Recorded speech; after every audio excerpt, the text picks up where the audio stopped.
What do you want in life? What's my purpose in life? Why am I here? What do I love? What am I passionate about? How many people can genuinely answer, this is my purpose in life? Very, very few people. Once you're clear with your purpose, you know what to concentrate on, and you know what to direct your finite amount of energy towards. If you're conditioned, it's because you have allowed yourself to become that. And if we've conditioned ourselves to believe certain kinds of things, and one of the things that we kind of believe and hang on to and live with is this whole idea that all of the things that happened to me in my past are what are keeping me from doing what I'd like to do today. So we hang on to these things and we fill ourselves with blame. You have some options. Here you are exploring the variety of your environment and coming into alignment with who you really are, and then allowing all of that to flow through you too. So in every moment in time, you have the option of focusing in a way that increases and enhances your alignment and your joy, which causes you to resonate with everything you put into your vortex, or something else. There really are not so many other choices, are there? You can focus on a problem. You cannot have enough money and feel bad because you are attached to the money, or you can not have enough money and feel good as you're anticipating more coming.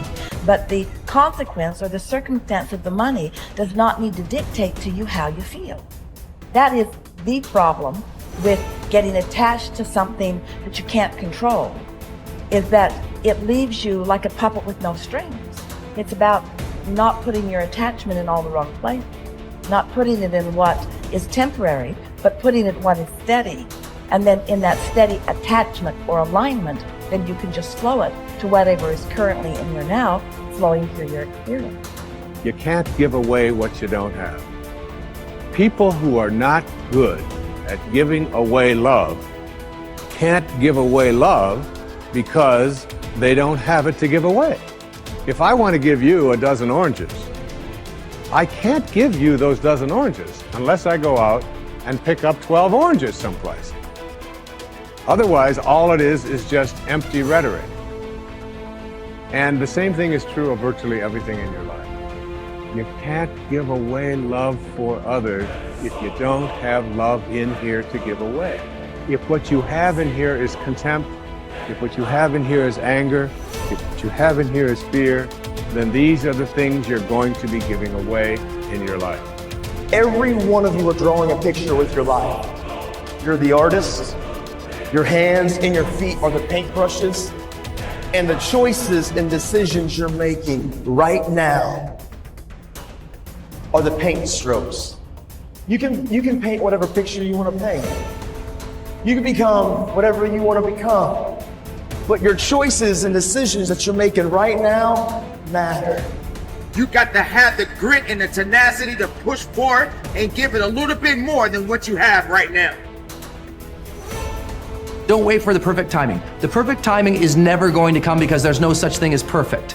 There's never going to be a day where you wake up and you're like, this is the perfect day for me to finally change. All the things have lined up. My inbox is completely clear. I have nothing to do today. There's no distractions. The kids are finally perfectly on their own. Oh my gosh, my husband or wife is finally perfect on their own. Everybody is healthy around me. Everything is just perfect. The day is sunny and bright. And oh my gosh, look at all this gold that just happened to appear in front of me. It's not going to happen like that.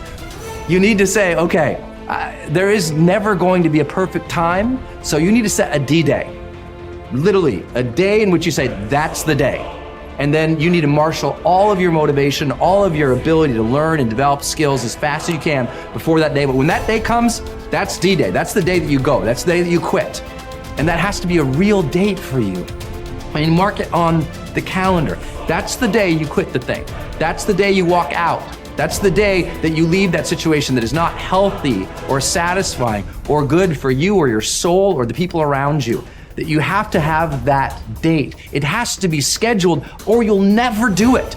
You'll just keep saying, oh, one day things are gonna be, the people who say one day, they end up at the end with a collection of days that were so far from perfect that they're in a state of misery now. They never landed in the land of their dreams because they were always marching in something that was miserable to them, right? At some point, The only way that life changes is that you change your course.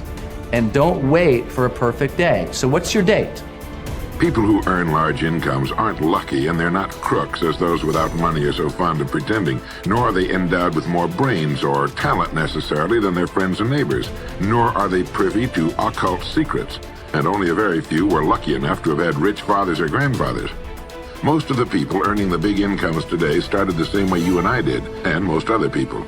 The only difference between the men who earn big incomes and those who earn small incomes is that those earning big incomes decided to earn more.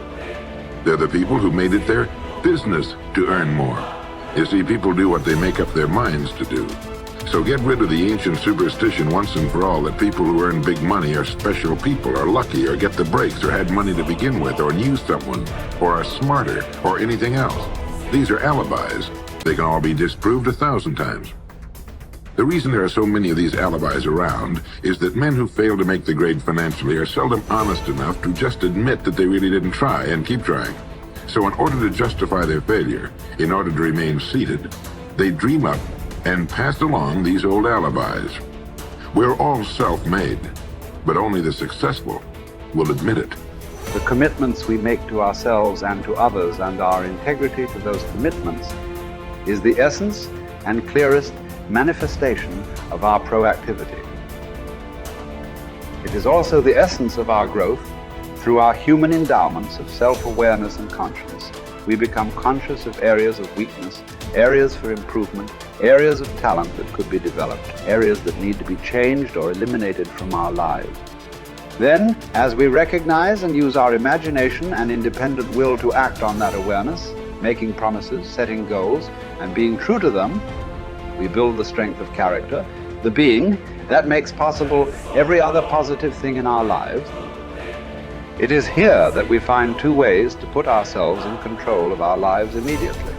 We can make a promise and keep it, or we can set a goal and work to achieve it. As we make and keep commitments, even small commitments, we begin to establish an inner integrity that gives us the awareness of self-control and the courage and strength to accept more of the responsibility for our own lives. By making and keeping promises to ourselves and others, little by little, our honor becomes greater than our mood. The power to make and keep commitments to ourselves is the essence of developing the basic habits of effectiveness. Knowledge, skill, and desire are all within our control. We can work on any one to improve the balance of the three. As the area of intersection becomes larger, we more deeply internalize the principles upon which the habits are based and create the strength of character to move us in a balanced way toward increasing effectiveness in our lives. Get stronger.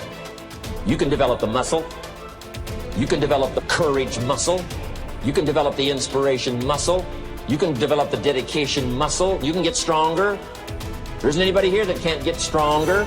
Next time we see you, may not even recognize you. How strong you're going to be able to become in language, in style, and personality, the ability to cope, the ability to handle with anything that happens, no matter what happens. And the third one is get better. We can all get better. I've gotten better. First talk I gave, I stood up, my mind sat back down. But here's the secret to my success. I stood up and did it again. Stood up and I did it again. And I did it again, and I did it again all those many years ago. I did it when I was scared, and I did it when I didn't want to, and I did it when I was ill. And I did it when it didn't work well, and I did it when they didn't appreciate it, and I didn't a lot of times when I didn't know much what I was doing. I just did it anyway. And now all these years later, I'm asked to walk on this stage with the greatest introduction I've ever had, greatest response and welcome I've ever had, the greatest opportunity I've ever had to touch this many lives with a mixture of words and heart and soul. I got better.